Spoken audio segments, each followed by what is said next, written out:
স্লাইডটা দেখতে পাচ্ছ আমার? জি স্যার। কতদিনে আমরা শুরু করছিলাম একটা নতুন চ্যাপ্টার 8। তো এখানে তোমাদেরকে দেখাচ্ছিলাম পাওয়ার স্ক্রু।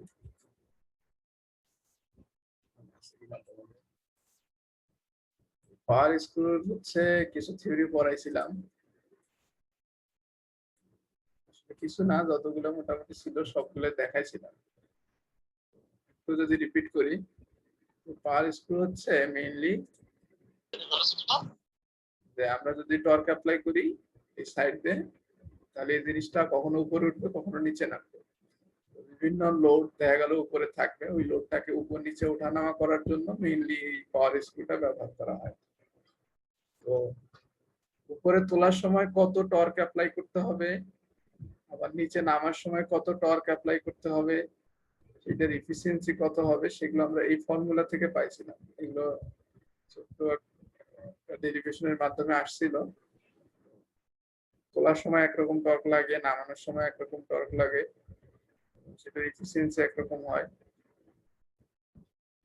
তো এখানে এফটা ছিল হচ্ছে উপর থেকে অ্যাপ্লাই করা যে লোডটা ছিল সেটা, এটা হলো এফ। ডিএম ছিল হচ্ছে পিচ ডায়ামিটার, এই যে এটা আছে স্ক্রুটা আছে পিচ ডায়ামিটার। এফটা হলো friction force, friction coefficient sorry. এরপর আমরা এখানে দেখছিলাম এরকম কন্ডিশনের জন্য এই যে ইয়েটা আছে আমার পাওয়ার স্ক্রুটা আছে, এটা কি কি স্ট্রেস ফিল করতে পারে। একটা দেখানো হয়েছিল ম্যাক্সিমাম নমিনাল শিয়ার স্ট্রেস, মানে টরশনাল যে স্ট্রেসটা সেইটা, এটা যেহেতু একটা টর্কের মধ্যে থাকে, এই টর্কের মধ্যে থাকার কারণে এটা একটা শিয়ার স্ট্রেস ফিল করে, সেটা হচ্ছে এটা। উপর থেকে যেহেতু একটা ফোর্স অ্যাপ্লাই করা হচ্ছিল, এটার ফোর্সের কারণে এ হচ্ছে একটা কম্প্রেসিভ স্ট্রেস ফিল করে বা অ্যাক্সিয়াল স্ট্রেস, এটা হচ্ছে সিগমা এফ বাই এ। এটা যেহেতু একটা ভার্টিক্যাল মেম্বার, এর উপর যেহেতু আবার উপর থেকে ফোর্স অ্যাপ্লাই করা হচ্ছে, এটা একটা কলামের মতো অ্যাকশন করবে। যদিও কলামের এখানে সূত্রটা লাগে না, দেখানো হয়েছে যে কখনো কখনো কলামেও ফেল করতে পারে, বাকল করতে পারে। এরপর একটা ছিল বেয়ারিং স্ট্রেস। তোমরা এই বেয়ারিং স্ট্রেসটা বোঝো না, এটার জন্য একটা স্লাইড বানাইছি আমি। এরপর হচ্ছে বেন্ডিং স্ট্রেস। বেন্ডিং স্ট্রেসটা হচ্ছে এই যে আমি এখানে ফোর্স দিচ্ছি, এই থ্রেডটা হচ্ছে একটা ছোট্ট ক্যান্টিলিভার বিমের মতো বিহেভ করবে। একটা ক্যান্টিলিভার বিমের মতো বিহেভ করে, তাহলে এই কর্নারে, একদম এই কর্নারে যে স্ট্রেসটা হবে এটা সবচেয়ে বেশি হবে বেন্ডিং স্ট্রেস। তো সেইটার ভ্যালু হচ্ছে এটা। তারপর transverse shear stress. Transverse shear stress সবচেয়ে বেশি হয় একটা বিমের জন্য মিডল পোরশন। এখানে এই ট্রান্সভার্স শিয়ার স্ট্রেস বের করার জন্য ফর্মুলা এটা। এরপর সবগুলা স্ট্রেসকে নিয়ে যদি আমি কখনো একটা কোঅর্ডিনেট সিস্টেম সাজাই, যে আমার এই জায়গাতে যেহেতু সবগুলা স্ট্রেস থাকে, তাহলে সেক্ষেত্রে এই জায়গায় সিগমা এক্স সিগমা ওয়াই এগুলো কত কিরকম হবে এটা বের করছিলাম। এবং এইখান থেকে ডিস্টরশন এনার্জি থিওরামের মাধ্যমে ভন মিসেস স্ট্রেস বের করছিলাম। এটা তোমাদের বলছিলাম ফেইলর থিওরিতে পড়ানো হবে, ফর্মুলাটা ফেইলর থিওরিতে পড়ানো হবে। জানি না হয়েছে কিনা তোমাদের এখনো পড়া। যদি পড়া না হয়ে থাকে তাহলে এটা আপাতত জেনে রাখো যে এইটা হচ্ছে ভন মিসেস স্ট্রেসের ফর্মুলা।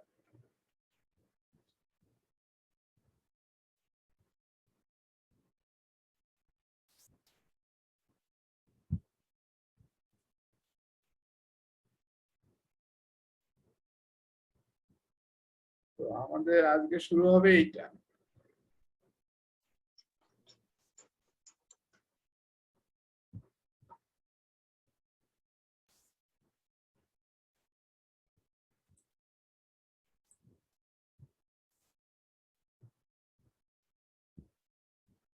অনেকে বুঝতেছিলে না বেয়ারিং স্ট্রেসটা এখানে কিভাবে আসলে আসতেছে, বা বেয়ারিং স্ট্রেসটা কি অ্যাকচুয়ালি। তো যদি একটু ফিগারের মাধ্যমে আমরা দেখার চেষ্টা করি এই জিনিসটাকে, আমি একটু আইসোমেট্রিক ভিউতে দেখার চেষ্টা করতেছি, তাহলে কেমন দেখাবে এটা। এটাকে যদি আমি একটু বাঁকা করে দেখাই তাহলে এরকম হবে। তো এখানে ফোর্স গুলা থাকবে এরকম, উপর থেকে যেহেতু একটা ফোর্স আছে, লোড অ্যাকচুয়ালি যে লোডটা, সেই লোডটা হচ্ছে এফ। এই লোডটা থাকবে হচ্ছে এই সারফেসের উপর, কেমন, যে জায়গাটায় থ্রেড অ্যাকচুয়ালি, এটা হচ্ছে একটা থ্রেড, আইডিয়ালি দেখানো হয়েছে এই থ্রেডের উপর লোডটা আছে। এই লোডটা যে সারফেসের উপর আছে, এই সারফেসটা কোনটা, এইটা। সারফেসটা দেখতে কেমন হবে,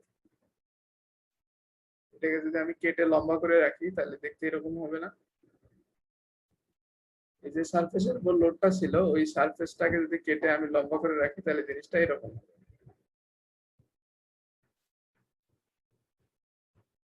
এই তোমরা বুঝতে পারতেছো তো? রেসপন্স করো না কেন?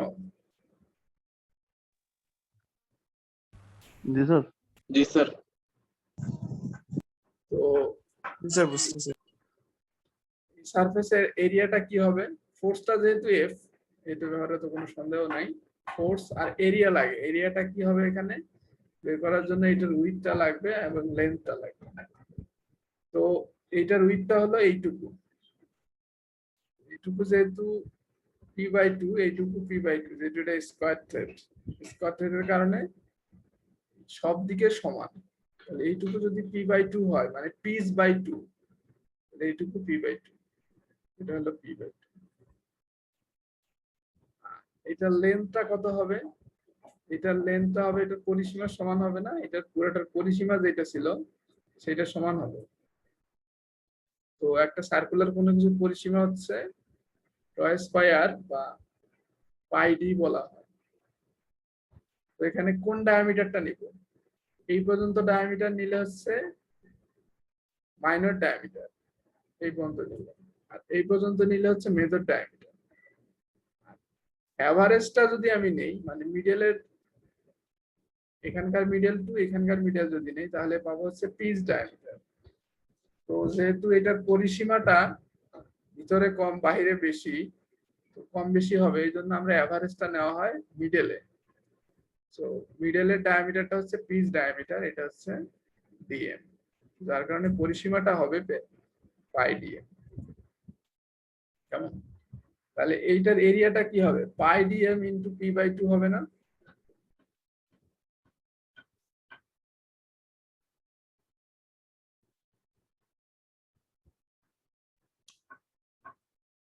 তাহলে যদি আমি বেয়ারিং স্ট্রেসের ফর্মুলা লিখি, তাহলে সে বেয়ারিং স্ট্রেসটা হবে হচ্ছে F/A। তাহলে এখানে আমি একটা থ্রেড দেখাইছি, ঠিক আছে? একটা থ্রেডের জন্য n এর ভ্যালুটা হচ্ছে 1। যদি এরকম 3-4টে থ্রেড থাকতো তাহলে সেই ফোর্সটা ভাগ হয়ে যেত।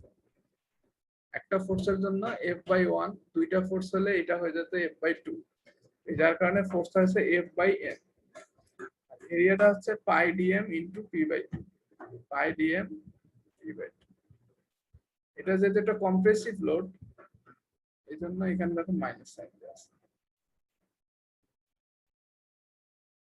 ওই বেয়ারিং স্ট্রেসের ফর্মুলাটা বুঝতে পারছো তোমরা? হচ্ছে গতদিনে একজন কোশ্চেন করছিল আমাকে, এটা তোমাদের আসলে মেশিন ডিজাইনে এ যাবত দেখানো হয় নাই, এর আগে তোমরা ইয়াতে পড়ছিলা এসএমএল।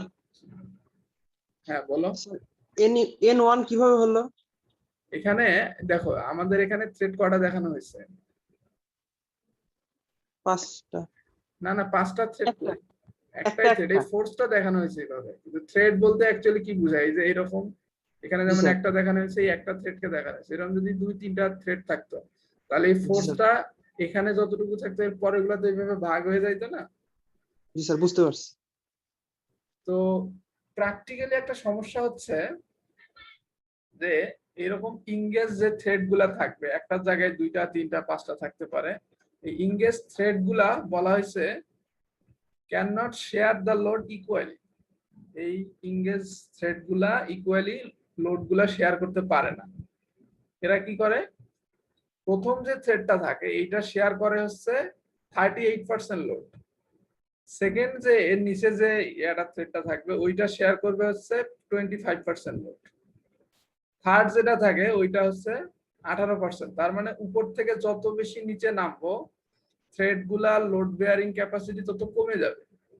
এবং দেখা গেছে এটা প্র্যাকটিক্যালি ক্যালকুলেশন করে যে 7th মানে 7 নম্বর যদি কোনো থ্রেড থাকে তাহলে সেটা ফ্রি অফ লোড, মানে সেটা কোনো লোড ক্যারি করতেই পারবে না। এটা হচ্ছে প্র্যাকটিক্যাল কেস, ঠিক আছে? তো আমি যদি বলি তোমাদের প্রথমটা 38%, পরেরটা 25% লোড, এরপরে 18%।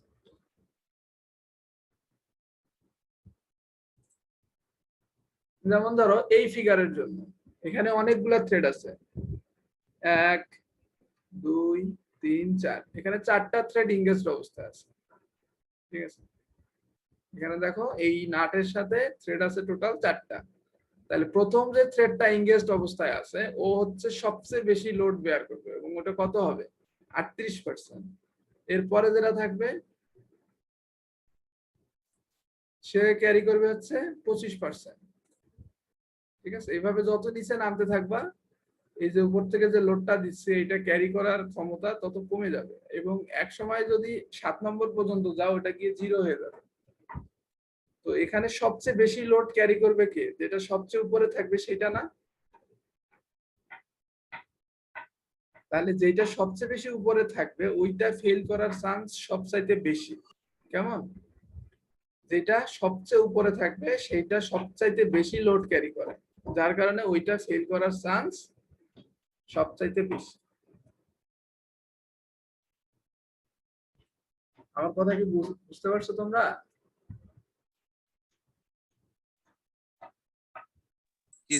জি স্যার। ওকে, তাহলে যদি বুঝতে পারো আমরা একটা ম্যাথে যাব, এবং ম্যাথটা তোমাদের খুবই গুরুত্বপূর্ণ, এই ম্যাথেই সবকিছু আছে। দেখো এখানে বলা আছে একটা স্কোয়ার, তোমরা কি দেখতে পাচ্ছ স্লাইডটা? এক্সাম্পল 8.1। জি স্যার। তো এখানে একটা স্কোয়ার থ্রেড আছে, স্কোয়ার থ্রেড পাওয়ার স্ক্রু আছে, মেজর ডায়ামিটার বলা আছে 32, এবং এখানে এবং পিচ বলা হয়েছে 4 মিলিমিটার উইথ ডাবল থ্রেড। এই ডাবল থ্রেডের মিনিং কি? এই ডাবল থ্রেডের মিনিং হচ্ছে তুমি যদি পাওয়ার স্ক্রুটাকে একবার ঘোরাও এটা 2টা থ্রেড অতিক্রম করবে। তুমি যদি একটা প্যাচ দাও তাহলে এটা দুইটা থ্রেড অতিক্রম করে উপরে উঠবে বা নিচে নামবে। এবং and it is to used in application similar that এখানে বলা হয়েছে যেটা কোথায় ইউজ করা হয়, ফিগার 8.4 এ যেটা দেয়া আছে ওইভাবে। তো হচ্ছে given data includes f is equal to fc। f হচ্ছে নাট এবং পাওয়ার স্ক্রুর মধ্যে ফ্রিকশন কোএফিসিয়েন্ট, আর fc হচ্ছে কলার এবং পাওয়ার স্ক্রুর মধ্যে ফ্রিকশন কোএফিসিয়েন্ট। এই সবগুলা ফ্রিকশন কোএফিসিয়েন্ট ইকুয়াল, এবং এটার ভ্যালু বলছে 0.08। এরপর বলা হয়েছে ডিসি কলারের ডায়ামিটার, ডিসি হচ্ছে কলার ডায়ামিটার 40 মিলিমিটার, এটা দেয়া আছে। F is equal to 6.4 kilonewton per screw. প্রত্যেকটা স্ক্রু বলা হয়েছে এখানে পাওয়ার স্ক্রুটা 6.4 কিলোনিউটন ফোর্স এখানে দেওয়া হচ্ছে, মানে অ্যাকচুয়ালি লোড এটা আমার এত লোড 6.4 কিলোনিউটন লোড দেওয়া হচ্ছে। ফাইন্ড বের করতে বলা হয়েছে thread depth, thread width, thread diameter, minor diameter and lead. তো দেখি আমরা যদি ফিগারটাতে, এখানে এই ফিগারটা এরকম একটা ফিগার আমরা ধরে নিচ্ছি, তাহলে এই ক্ষেত্রে আমাকে কি বের করতে বলা হয়েছে? ফার্স্ট অফ অল দেখো থ্রেড ডেপথ।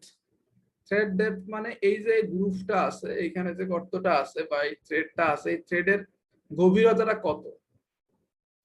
আমার এখানে পিচ বলা আছে 4 মিলিমিটার, তার মানে এইখান থেকে এই পর্যন্ত পি বলা আছে 4 মিলিমিটার।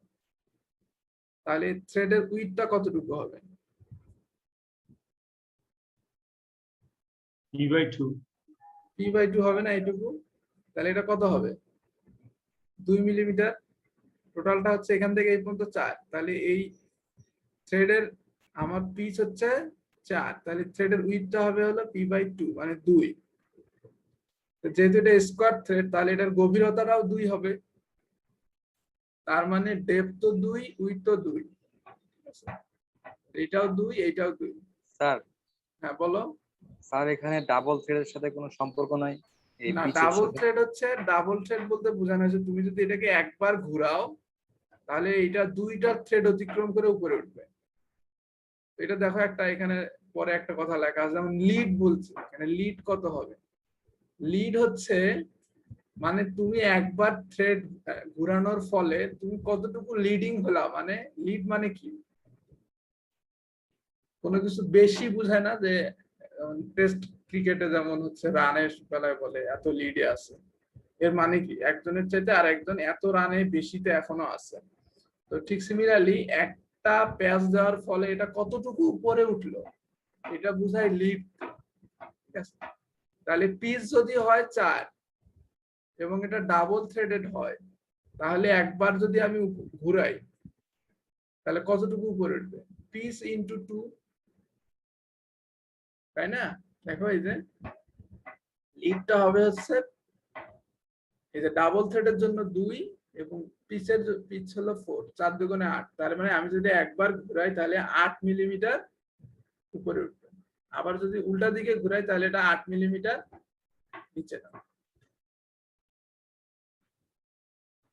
এরপর আসো আর আরো দুইটা জিনিস চাইছে এখানে, বলছে পিচ ডায়ামিটার এবং মাইনর ডায়ামিটার। তো এখানে মেজর ডায়ামিটারটা দেয়া আছে, মেজর ডায়ামিটার হচ্ছে 32। তো মেজর ডায়ামিটার হলো সবচেয়ে বড় যে ডায়ামিটারটা, মানে এইটার টপ থেকে এইটার টপ। তো এইটার টপ থেকে এইটার টপ হলো 32, ঠিক আছে? তাহলে মাইনর ডায়ামিটারটা কত হবে? এইটার টপ থেকে এইটার টপ হলো 32, তাহলে এইদিকে যদি আমি 4 বাদ দেই, 2 বাদ দেই, এইদিকে 2 বাদ দেই, তাহলে 2 2 4 চলে যাবে। তাহলে 32 থেকে 4 গেলে হবে হচ্ছে 28। তাহলে এটা হচ্ছে মাইনর ডায়ামিটার। এই ডিআরটা হচ্ছে মাইনর ডায়ামিটার, মাইনর ডায়ামিটার হবে হলো 28। মেজর ডায়ামিটার এবং মাইনর ডায়ামিটারের এভারেজটাই হলো পিচ ডায়ামিটার। তাহলে মেজর ডায়ামিটার হলো 32, মাইনর ডায়ামিটার হলো 28। তাহলে এই 28 এবং এই 32-এর যদি আমি এভারেজ করি তাহলে হবে হচ্ছে 30, এটা হলো পিচ ডায়ামিটার। এইটুকু থেকে আরো কোনো কোশ্চেন আছে? লিডটা একটু ভালো বুঝি নাই স্যার।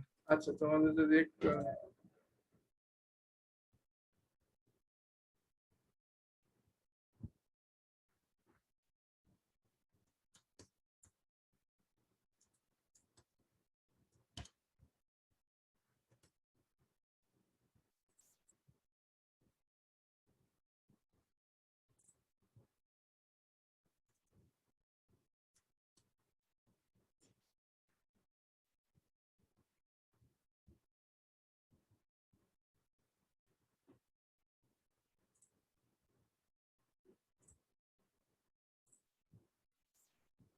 দেখো, তোমরা কি আমার ইয়াটা দেখতে পাচ্ছ?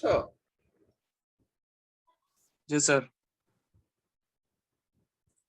দেখো এখানে একটা ফিগার দেখানো হয়েছে, এখানে দেখা যাচ্ছে এই যে single star, double star, triple star, মানে সেটা single thread, double thread, triple thread. খেয়াল করে দেখো, পিচ হচ্ছে আমার এই ছোট অংশটুকু, মানে এই যে সবুজ আকারে যেটা দেওয়া আছে, সবুজ কালারে যেটা দেওয়া আছে, এইটুকু হলো পিচ, এতে কোনো সন্দেহ নাই, এটা তো তোমরা একটু আগে দেখলে। এরপর আসলে লিড কি জিনিস?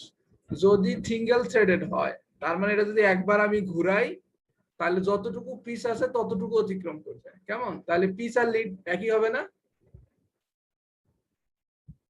জি স্যার। যদি ডাবল হয়, ডাবল থ্রেডেড হয়, তাহলে একবার ঘুরাইলে এইটা দুইটা পিচ অতিক্রম করবে, মানে দুইটা থ্রেড অতিক্রম করবে ডাবল থ্রেডের বেলায়। তাহলে পিচটা যতটুকু হবে লিডটা হবে তার ডাবল। ট্রিপল যদি হয় তাহলে একবার ঘুরাইলে এরা কি করবে? তিনটা থ্রেড অতিক্রম করবে। তাহলে পিচের চাইতে লিড হবে আরো এখানে 3 গুণ। এই জন্য দেখো পিচ যতটুকু লিড হচ্ছে তার 3 গুণ। বুঝতে পারছো? জি স্যার। এটা একদম খুব স্পষ্ট দেখা যাচ্ছে এখানে, এটা তোমরা ইজিলি বুঝতে পারো। সো এখানে আমাদের কেসটাতে ছিল ডাবল থ্রেড, তাই না? তো ডাবল থ্রেড হওয়ার কারণে কি হয়েছে? এই 2 দেখো, দিয়ে গুণ করতে 2 দিয়ে গুণ হয়েছে। এখানে যদি সিঙ্গেল থ্রেড হতো তাহলে 1 দিয়ে গুণ হতো, বা যেটা আছে ওইটাই।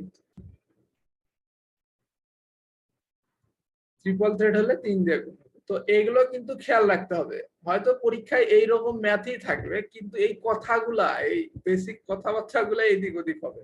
এখানে যেমন ডাবল থ্রেড আছে, এটা হয়তো বা ট্রিপল থ্রেড বা সিঙ্গেল থ্রেড বলে দিলাম, তখন তোমরা যেভাবে করতে থাকো ভুল হবে। তখন এন এর ভ্যালু বসাইতে হবে এখানে 2, 3, 4 এরকম ভ্যারি করবে তোমার ইয়ার উপর, বলার উপর। সো এইটুকু বুঝতে পারছো কিনা? এটা হলো জ্যামিট্রিক্যাল জিনিসপত্র। এখানে জ্যামিট্রিক্যাল যে thread depth, thread width, pitch diameter, minor diameter, lead, সবগুলোই কিন্তু আমরা পেয়ে গেলাম এখানে। ওকে, এইটুকু বুঝতে পারছো? আমি তাহলে পরের অংশতে আগাবো। জি স্যার, বুঝতে পারছি। এরপরে বলছে কি দেখো, find the torque required raise and lower the load. আমাকে বলছে এখানে এটাকে রাইজ করতে গেলে এবং হচ্ছে লোয়ার করতে গেলে বা উঠাতে গেলে এবং নামাতে গেলে কি পরিমাণ টর্ক লাগবে। সো এইটা তো তোমরা আগেই পড়ে আসছো, থিওরিতে দেখাইছিলাম আমি তোমাদের যে ওঠার সময় এই টর্কটা লাগে, এটা ইকুয়েশন ড্রাইভ করছিলাম আমরা। এবং এইটা কোন জায়গা থেকে আসছে বলতে পারো? এইটা পাশের এইটুকু,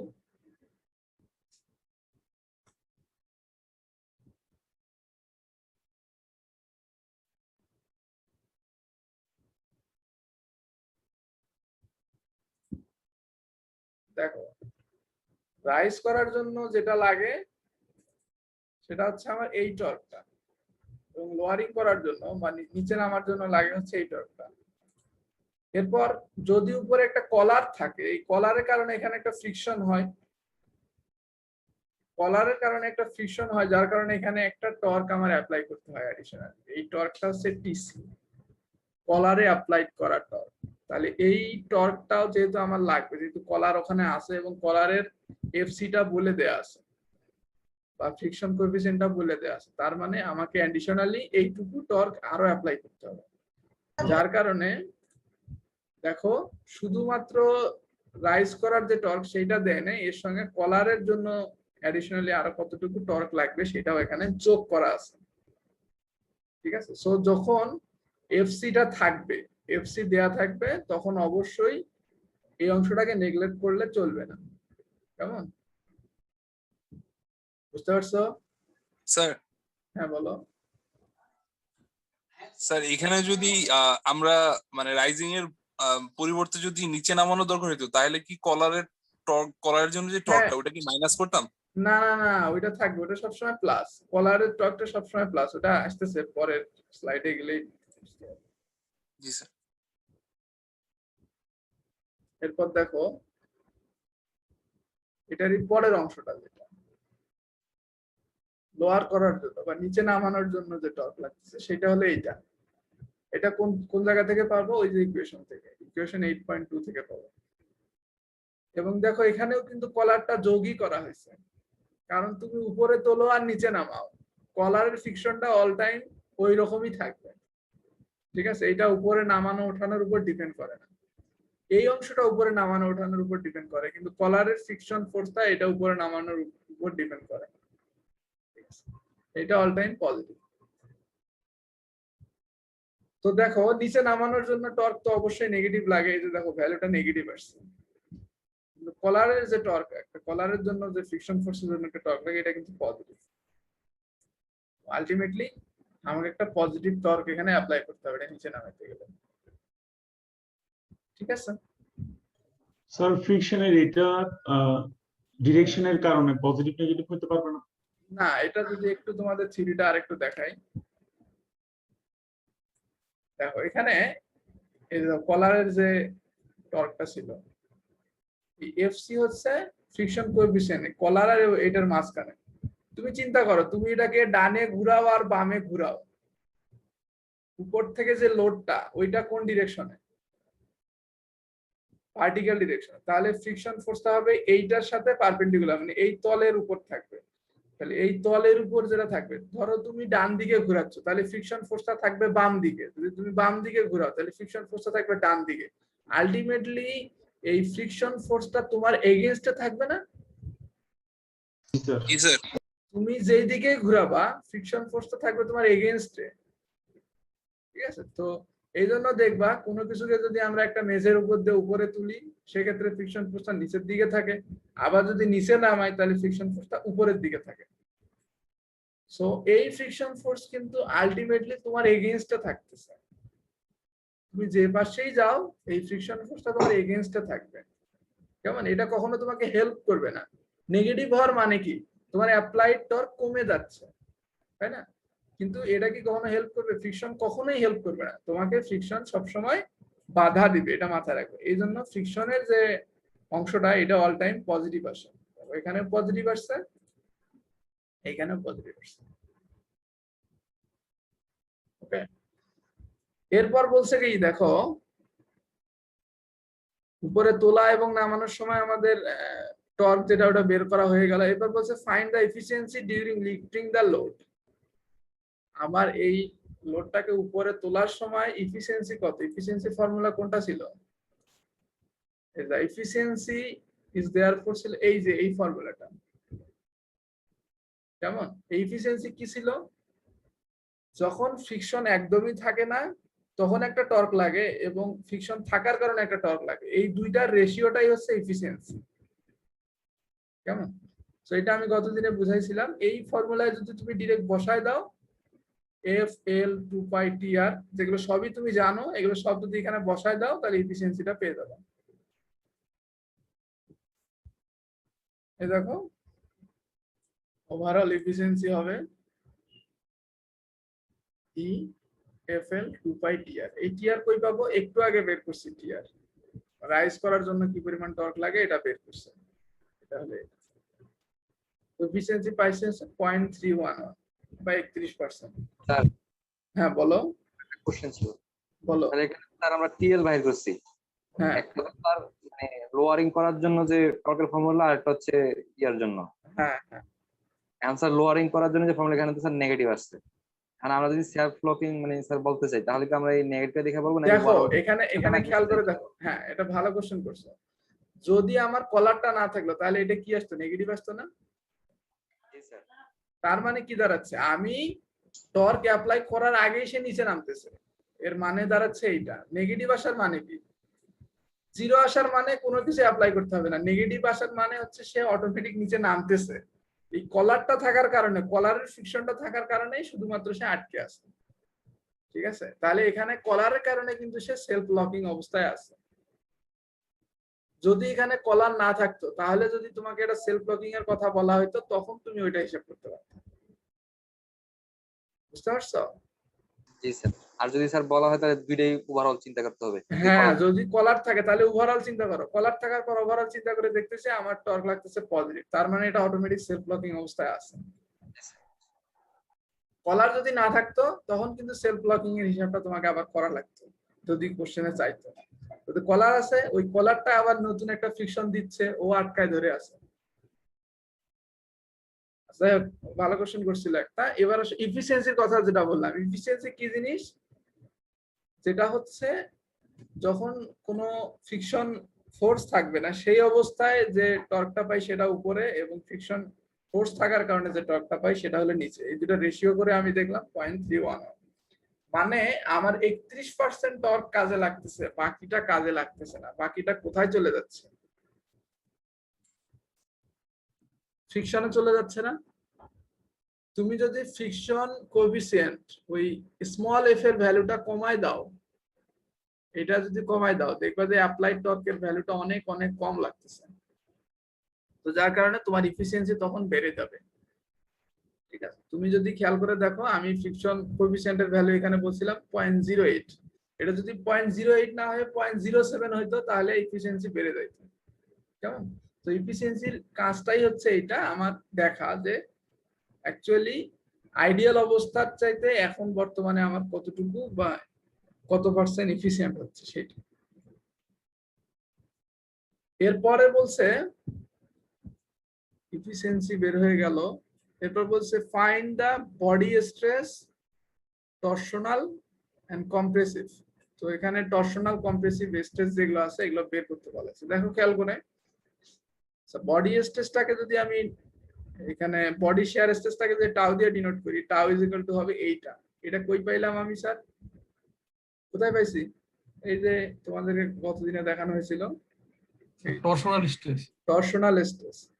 আমি যদি একটা টর্ক অ্যাপ্লাই করতেছি, এই টর্কটা হলো টি, এটা হলো পাই, এটা হলো ডিআর।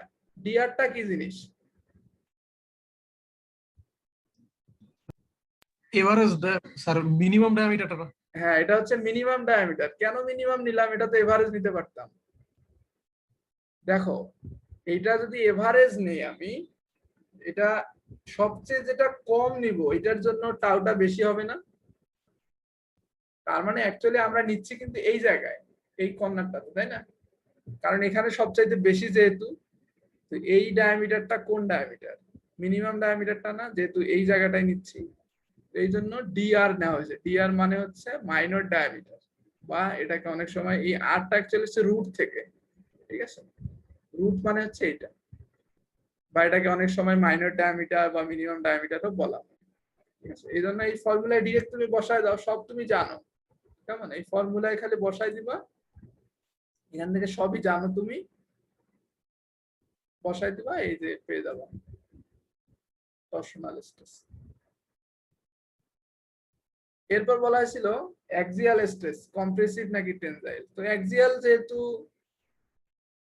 এটাও আমরা গতদিনে দেখছিলাম, দেখো অ্যাক্সিয়াল স্ট্রেস যেহেতু উপর থেকে আমার কম্প্রেসিভ লোড অ্যাপ্লাই করা হচ্ছে, তাহলে অ্যাক্সিয়াল স্ট্রেসটা কি রকম হবে? এফ বাই এ, এ হচ্ছে এই যে পাই ডি স্কয়ার ডিভাইডেড বাই 4, 4টা উপরে চলে গেছে। তো এটা যেহেতু একটা কম্প্রেসিভ স্ট্রেস, এই জন্য দেখো এটার ভ্যালুটা নেগেটিভ দেওয়া হয়েছে। বুঝতে পারছো তোমরা?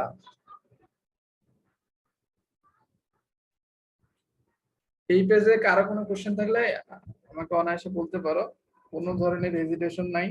হেজিটেশন ফিল করলে পরে সমস্যা করে যাবে। স্যার অ্যাক্সিয়াল স্ট্রেসটা মাইনাস কেন হলো? ওই যে পাওয়ার স্ক্রুটা আছে, পাওয়ার স্ক্রুটা কি টেনশনের মধ্যে আছে নাকি কম্প্রেশনের মধ্যে আছে? কম্প্রেশন। এই জন্য নেগেটিভ। এক্সিয়াল জি, স্যার। স্ট্রেস, এটা ধরো এক্সিয়ালি এটা কম্প্রেশনের মধ্যে আছে না, এই জন্য এটা। আচ্ছা, এরপরে এটা গেল ডি নম্বর, এবার হচ্ছে ই নম্বর। আচ্ছা, এখন তোমরা তো এই কোশ্চেন করতে পারো, স্যার এটা অঙ্ক এত বড় কেন? এরকম অঙ্ক থাকলে এটা একটা সেট থাকবে, বুঝছো? এটা খুবই ইম্পর্টেন্ট। এরকম অঙ্ক দেখা গেল যে ফর্মুলা একই রকম, খালি বেসিক এদিক ওদিক একটু বুঝতে পারলেই তুমি আরামসে অঙ্কটা করতে পারবে। যদিও বড়, কিন্তু জাস্ট বসাই দিলেই পাওয়া যায় ভ্যালুগুলো। বডি স্ট্রেস গেল, টরশনাল কম্প্রেসিভ এটা বের করলাম আমি। এরপর হচ্ছে ফাইন্ড দ্য বেয়ারিং স্ট্রেস। এরপর সব বেয়ারিং স্ট্রেস, যেটা তোমাদেরকে আজকে আমি ফর্মুলা দেখাইলাম, এই যে বেয়ারিং স্ট্রেসের যে ফর্মুলা, এইটা কেমন? এখানে এফ হচ্ছে আমাদের দেওয়াই ছিল পাই ডি এনটি বাই পি। এই পি বাই 2 হওয়ার কারণে এই 2টা উপরে গিয়ে এই যে 2 হয়ে গেছে। এখন আমি কিন্তু তোমাদের একটা এখানে ব্যাপার বলে দিছি যে সবগুলা থ্রেড ইকুয়ালি লোড ক্যারি করতে পারে না। একদম উপরের যে থ্রেডটা আছে ওইটা সবচাইতে বেশি ক্যারি করে, এবং এটা হলো 38%। তার মানে আমরা এইখানে আইডিয়ালি দেখাইছিলাম যে ইকুয়ালি সবগুলা লোড ক্যারি করতেছে, কিন্তু সবাই তো ইকুয়ালি ক্যারি করতে পারবে না। কি করবে? সবার উপরে যেটা আছে ওইটা সবচাইতে বেশি লোড ক্যারি করবে, এবং ওটা হচ্ছে 38%। এই জন্য এফ এর ভ্যালুটা ডিরেক্টলি এখানে কত বসাইতে হবে? 0.38 ইন্টু এফ। দেখো ওইটাই করা হয়েছে। বেয়ারিং স্ট্রেস বের করার সময় এই এফ এর ভ্যালুটা কি করা হয়েছে? 38%, মানে 0.38 এফ বসানো হয়েছে, কেমন? আর এই যে এখানে পাই ডিএম পি বাই 2, এটা হলো এই এরিয়াটা, এই লাল এরিয়াটা, pi DM P by 2, pi DM P by 2। আর এটা 0.38 কেন হলো?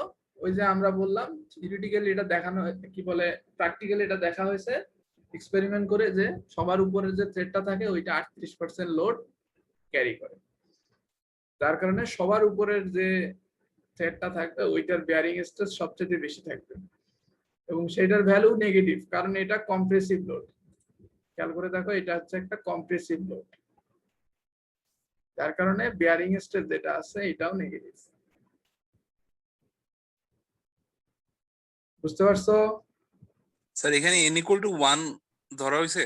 এন তো অ্যাকচুয়ালি 1 হয়ে যাচ্ছে না তখন, যেহেতু আমরা একটা থ্রেড কতটুকু ক্যারি করতেছে ওইটা আমরা এখানে বসাই দিচ্ছি, তাহলে এন এর আর কোনো দরকার আছে? জি স্যার ধরেন।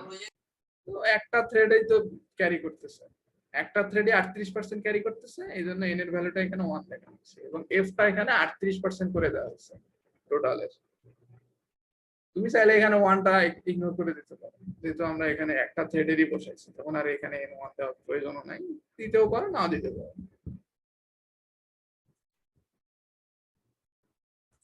এরপরে আসো বেয়ারিং স্ট্রেস গেল, এবার বলছে thread bending stress at the root of the thread. Bending স্ট্রেসটা কি ছিল একটু যদি মনে করে দেখো, এই যে বেন্ডিং স্ট্রেস, এটাকে যদি একটা সিম্পলি ছোট্ট একটা কলাম হিসাব, সরি কি বলে ক্যান্টিলিভার বিম হিসাব করো, তো একটা ক্যান্টিলিভার বিমের ক্ষেত্রে এই রুটে স্ট্রেসটা সবচাইতে বেশি থাকবে, বা ফিক্স যে জায়গাটা থাকে ক্যান্টিলিভার বিমে সেখানে বেন্ডিং স্ট্রেস সবচেয়ে বেশি থাকে। সেই বেন্ডিং স্ট্রেস হচ্ছে এমসি বাই আই, তাই না? তো ওখানে ওগুলা সিম্পলিফাই করে এই বেন্ডিং স্ট্রেসের ফর্মুলা দেওয়া হয়েছে এইটা।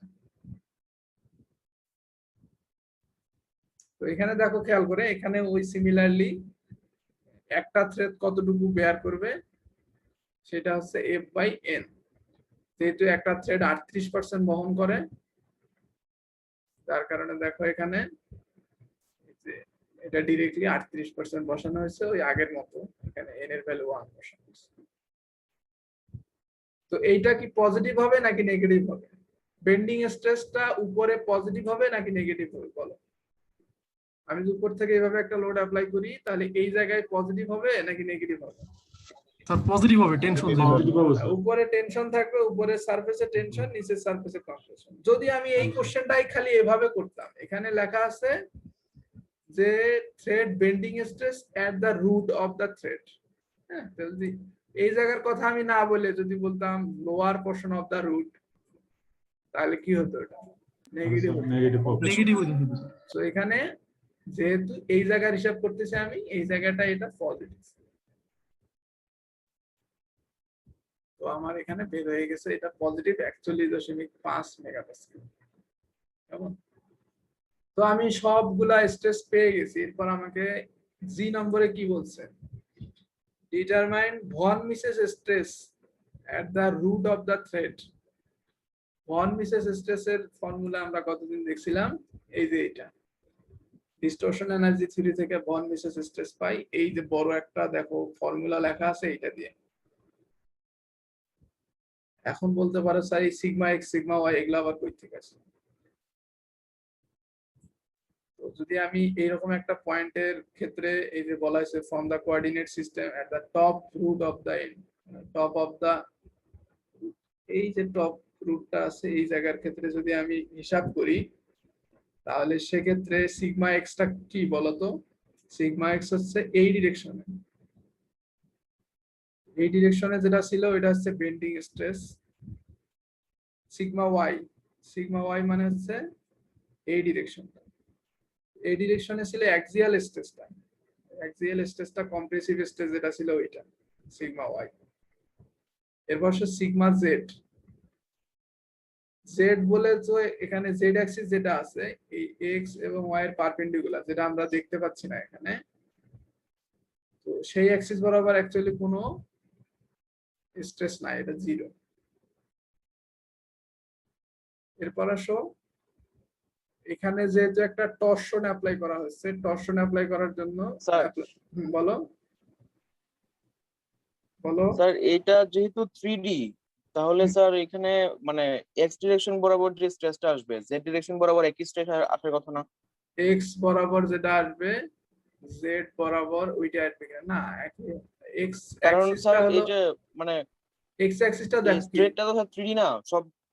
হ্যাঁ, এটা যদি 3D হয় খেয়াল করে দেখো, এই পয়েন্টের বেলায় এক্স বলতে কি এইখান থেকে এই সেন্টার বরাবর যে স্ট্রেসটা সেইটা, এটা হলো এক্স অ্যাক্সিস। আর জেডটা কোথায় হবে? এটা বুঝতে পারছি। জেডটা হলো এটা ট্যানজেনশিয়াল ইয়া বরাবর না, তো এটা ওইটা হবে স্যার। জেড অ্যাক্সিস বরাবর কোনো স্ট্রেস নাই, যেমন জেড অ্যাক্সিস বরাবর স্ট্রেস নাই। সো বেন্ডিং স্ট্রেসটা হলো এক্স অ্যাক্সিস বরাবর, কম্প্রেসিভ যে স্ট্রেসটা মানে এক্সিয়াল যে স্ট্রেসটা এটা হলো ওয়াই অ্যাক্সিস বরাবর, কিন্তু এটা নেগেটিভ, জেড অ্যাক্সিসে কোনো স্ট্রেস নাই। আর টরশন যেটা আছে, টরশনটা শুধুমাত্র কোন প্লেনে আছে, এটা শুধুমাত্র ওয়াই জেড প্লেনে, ঠিক আছে। তো এই জন্য এই যে টর্কটা অ্যাপ্লাই করছে, এই টর্কের জন্য যে স্ট্রেসটা এটা হলো ওয়াই জেড প্লেনে।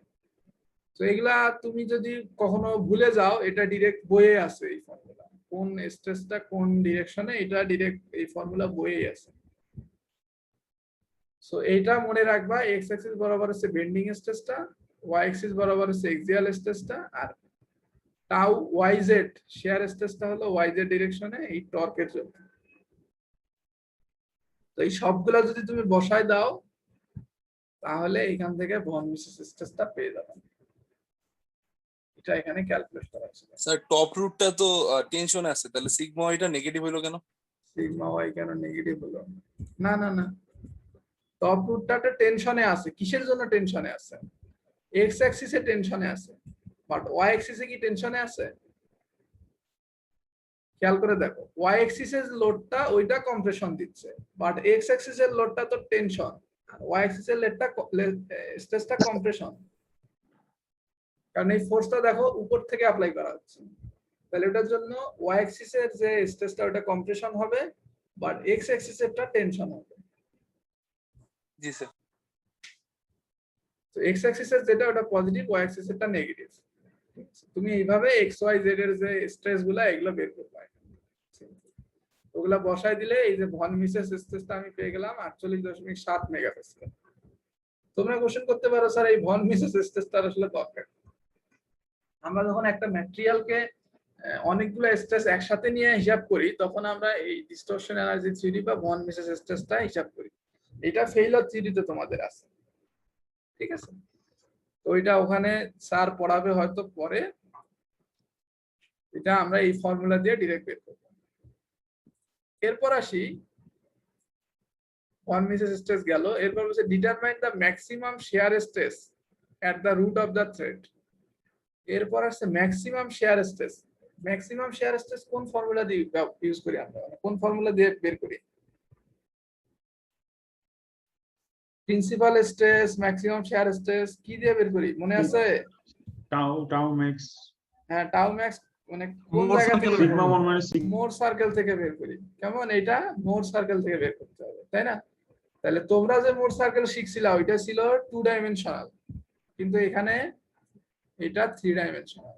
তিনটা স্ট্রেসই আছে, sigma x, sigma y, sigma z এগুলো আছে, ঠিক আছে। তিনটা এক্সিস থাকার কারণে আমাকে কি করতে হবে খেয়াল করে দেখো।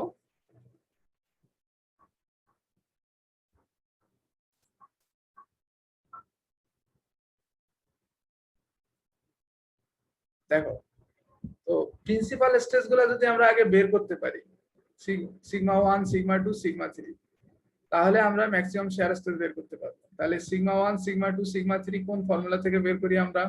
ইকুয়েশন 3.13, মানে এটা তোমার থার্ড চ্যাপ্টারে পড়ছিলা। এই ইকুয়েশনটা মনে আছে?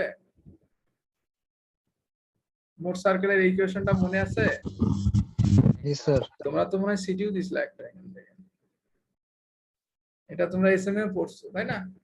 তো সিগমা 1, সিগমা 2 বের করার জন্য এক্স ওয়াই কনসিডার করা লাগে। এরপর যখন সিগমা 2, সিগমা 3 বের করব, তখন কোন কোন ইয়া এখানে কনসিডার করতে হবে? YZ sir. তখন নিব ওয়াই জেড। কেমন?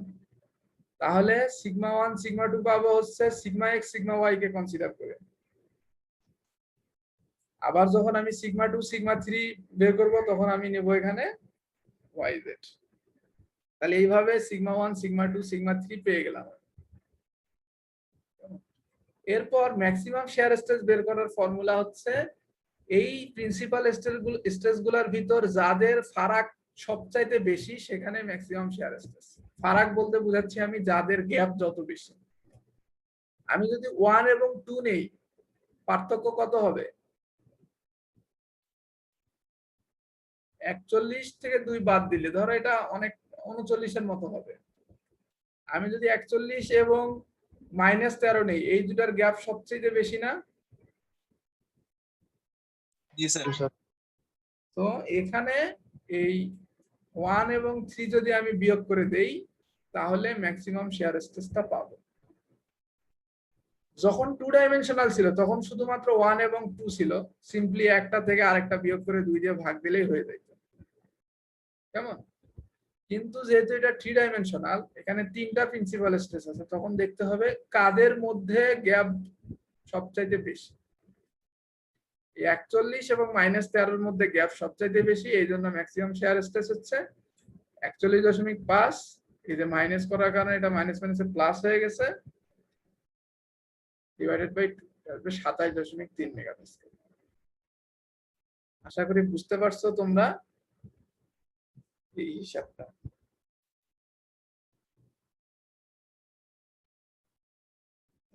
এটা হলো তোমাদের পাওয়ার স্কুল ম্যাথের, এখান থেকেই শেষ।